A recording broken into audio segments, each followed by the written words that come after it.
Banyak orang bilang beli rumah itu pasti untung. Properti nggak pernah rugi. Harganya pasti naik. Emangnya bener begitu?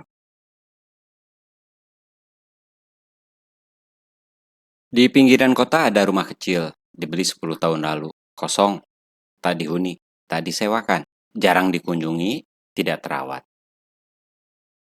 Dibeli secara nyicil selama 10 tahun.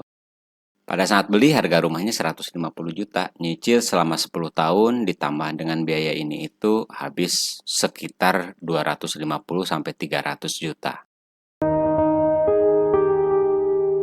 Dan hari ini setelah rumahnya lunas, ketika ditawarkan harga rumahnya masih sama seperti dulu, 150 juta. Itu pun tidak ada yang nawar. Biaya IPL tetap jalan, makin kesini rumah tentu saja tidak semakin bagus. Tagihan listrik untuk abodemen ya paling tidak tiap bulan muncul. Tapi apakah nilai rumahnya bertambah sampai dengan hari ini? Banyak orang bilang beli rumah itu pasti untung. Properti nggak pernah rugi katanya. Terus kalau beli rumah 150 juta, nyicil 10 tahun. Habis uang 250 sampai 300 juta.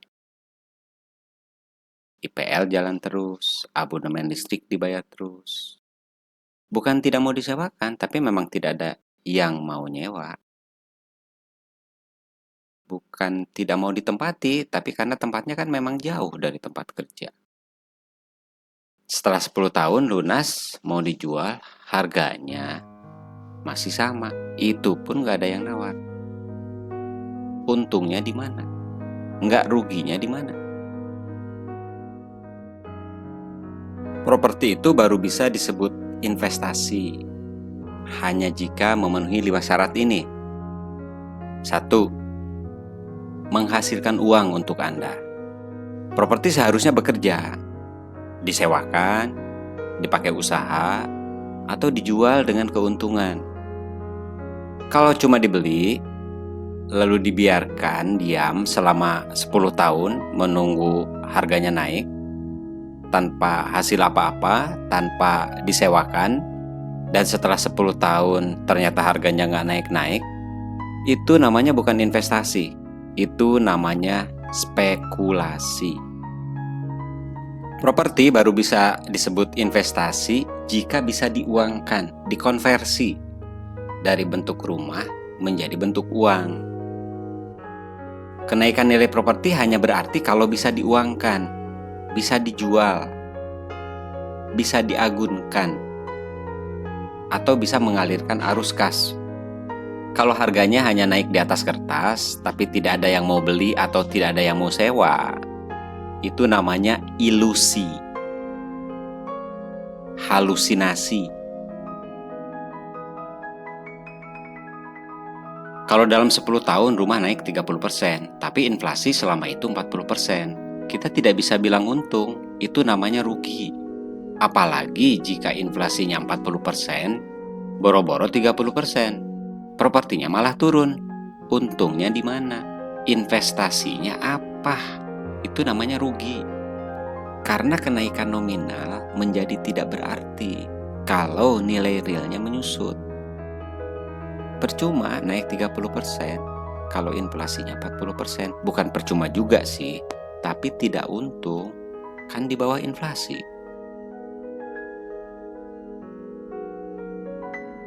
Jadi investasi sejati harus mengalahkan waktu dan inflasi. Jika kita membeli rumah, niatnya untuk investasi, bukan dihuni ya, beda cerita ya. Maka dia hanya bisa dibilang investasi jika ada pasar nyata. Rumah sebagus apapun, kalau tak ada yang mau beli, tak ada yang mau sewa, apa? Betul, secara keuangan itu disebut aset, tapi aset tidak produktif. Jadi itu jadinya beban, pengeluaran. Dan beban itu bisa bertahan puluhan tahun.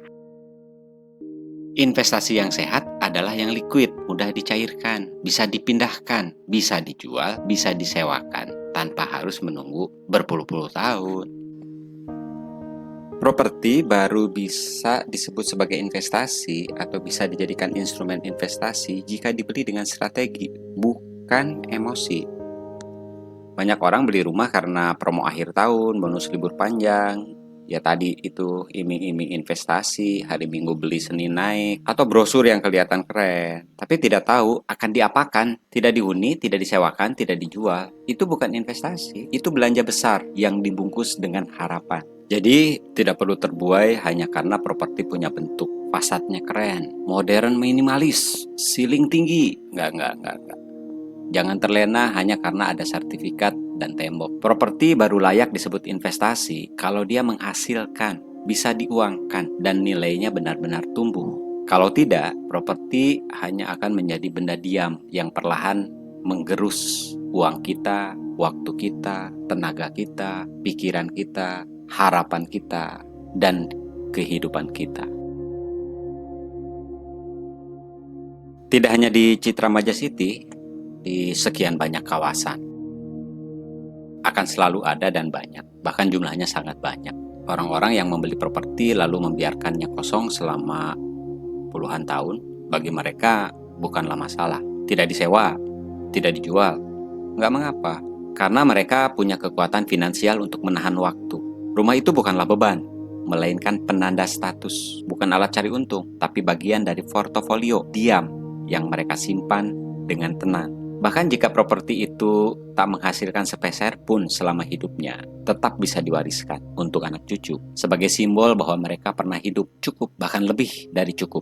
Dalam dunia seperti ini, properti bukan soal cash flow, tapi soal ketenangan dan kekuatan untuk menunggu selama yang mereka mau. Itulah bedanya antara orang yang memiliki finansial yang longgar dengan orang kebanyakan yang secara finansial hidup pas-pasan.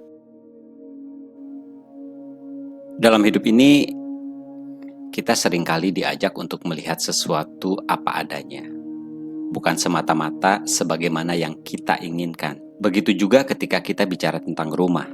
Rumah bukan selalu soal cuan, grafik, return investasi. Kadang ia hanya perlu jadi tempat kembali, tempat tenang, tempat pulang. Karena tidak semua rumah harus menghasilkan, dan tidak semua yang tidak menghasilkan berarti rugi. Yang penting adalah kita sadar bahwa rumah untuk investasi dan rumah untuk dihuni adalah dua hal yang berbeda. Tujuannya beda, cara menjalaninya pun berbeda. Jadi sebelum membeli, mungkin lebih baik berhenti sejenak, kembali bertanya, untuk apa aku membeli rumah ini? Dan apakah aku siap menjalaninya dengan penuh tanggung jawab dan kesadaran? Karena pada akhirnya yang membawa ketenangan bukanlah sertifikat, brosur, atau angka. Akan tetapi kebijaksanaan dalam memilih dan kesadaran dalam memiliki. Demikian, semoga bermanfaat, semoga semua berbahagia. Bye-bye. Woi, posternya 2.